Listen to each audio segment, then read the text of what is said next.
친절한 김 교수와 명랑한 이부대가 함께하는 통일토 광화문 필통 짝짝짝짝짝짝짝. 교수님 여기가 어딘가요? 아, 여기 대한민국 통일교육의 중심 통일교육원입니다. 통일교육원이요? 그러면 이 방은 어딘가요? 이 방은 통일교육의 중심의 중심이죠. 아, 그러면 오늘 이 방의 주인을 만나러 오신 거죠? 예, 소개해 예, 주십시오. 맞습니다. 예, 통일교육원 원장님 백준기 원장님 모셨습니다. 네, 원장님 반갑습니다. 반갑습니다. 반갑습니다.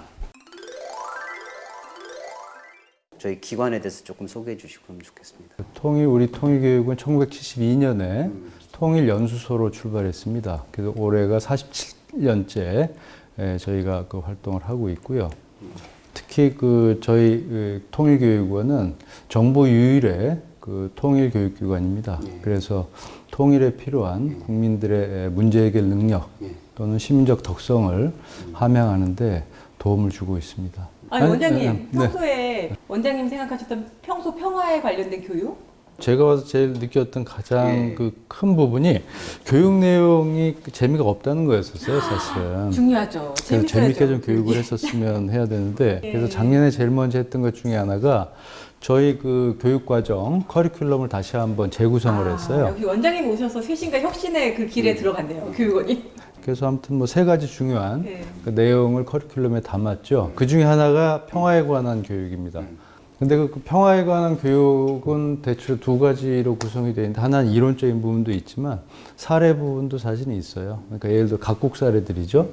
뭐 아일랜드라든지 아니면 그 예전에 동유럽에 아니면 뭐 아시아에 분쟁 있는 지역에서 어떻게 그 평화가 이루어졌는지 뭐 그런 사례들을 교육하는 그런 프로그램을 저희들이 만들었습니다. 현장에서 그 수강생들도 이제 평화의 보편성과 특수성, 그러니까 이제 한반도 평화라는 걸 단순히 한반도 상황으로만 보지 않고 세계 각국의 분쟁 해결 과정에 대한 것들을 이제 같이 보면서 보다 보니까 좀 더 이제 한반도 이해도 높아지고 있다, 뭐 그런 여론들도 있습니다. 바로 얼마 전이 통일교육주간이었지 않습니까? 통일교육주간이 뭔가요? 통일교육주간이 뭔지 아, 예. 국민들에게 좀 말씀해 주시고, 그때 우리가 어떤 프로그램들 좀 했는지 이런 얘기도 좀. 통일교육이라는 게 사실은 뭐 1년 365일 진행이 돼야 되지만, 실제로 여러 가지 생활 속에서 자기 그 현업에 종사하게 되면은 통일교육에 대한 혜택이나 기회에 접하기 어렵죠.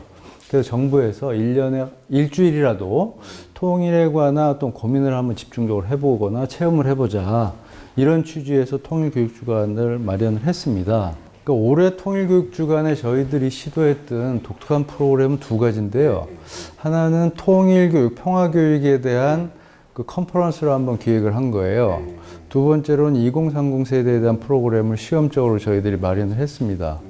그래서 첫 번째 통일교육이나 평화교육 관련한 컨퍼런스를 마련한 이유는 현재 그 재작년부터 평화교육과 통일교육에 대한 얘기를 많이 하는데, 실제로 평화교육과 통일교육의 연관성에 대해서는 그 합의된 그런 의견들이 없었던 것 같아요. 그래서 저희들이 그 전국적 단위에서 한번 평화교육과 통일교육에 대한 연관성과 상호간에 상승할 수 있는 시너지 효과를 낼 수 있는 그런 가능성이 없는가, 또 앞으로는 어떻게 평화교육과 통일교육을 정립해 나가야 되는지 전공 교수님들이나 전문가들, 그것도 현장에 계신 선생님이나 아니면 학생들을 다 초청을 해서 허심탄회하게 토론하는 자리를 만들었습니다. 말씀하신 2030 세대나 초등학교 어린이들이 체험하면서 뭔가 교육할 수 있는, 놀면서 교육을 받을 수 있는 방법은, 그런 프로그램은 없나요, 원장님? 예, 사실 그게 제일 어려운 부분인데요. 어려워요. 예, 그렇습니다.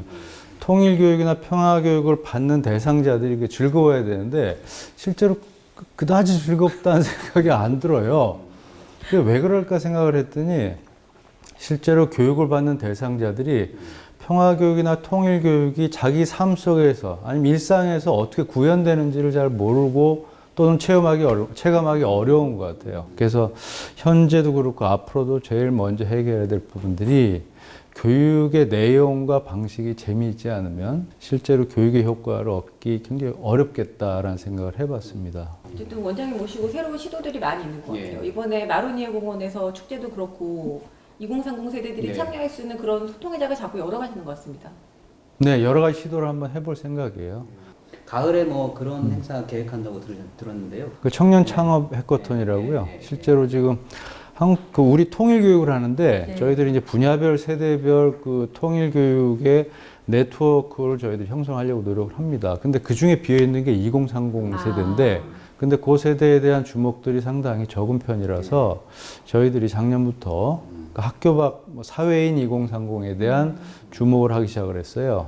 통일 한국 또는 한국의 통일을 직접적으로 담당할 수 있는 연령대 세대가 지금의 2030인 것 같아요. 근데 불행히도 그 2030이 통일교육이나 통일에 관한 담론에서 빠져있는 그 현상을 저희들이 발견을 하고 사회인 2030에 대한 프로그램들을 저희들이 만들기 시작을 했습니다.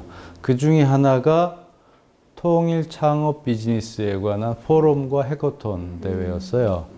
2030의 관심들이 다양한데 통일이나 평화에 대해서 이 부분이 2030의 취업 문제하고 좀 결합된 통일 프로그램이 있었으면 좋겠다. 교육 프로그램. 그 생각을 해보니까 창업 프로그램이 좋을 것 같아서 창업 프로그램이라는 비즈니스 모델과 통일 교육이라는 이런 부분을 이제 접합을 해서 통일 비즈니스 포럼 플러스 해커톤 대회를 하게 됐습니다. 젊은 사람들이 많은 관심을 가지고 참여를 했으면 좋겠네요. 원장님 오늘 바쁘신데 귀한 시간 내주셔서 감사합니다. 네, 고맙습니다. 이것으로 광화문 필통 마치겠습니다. 네, 감사합니다. 고맙습니다.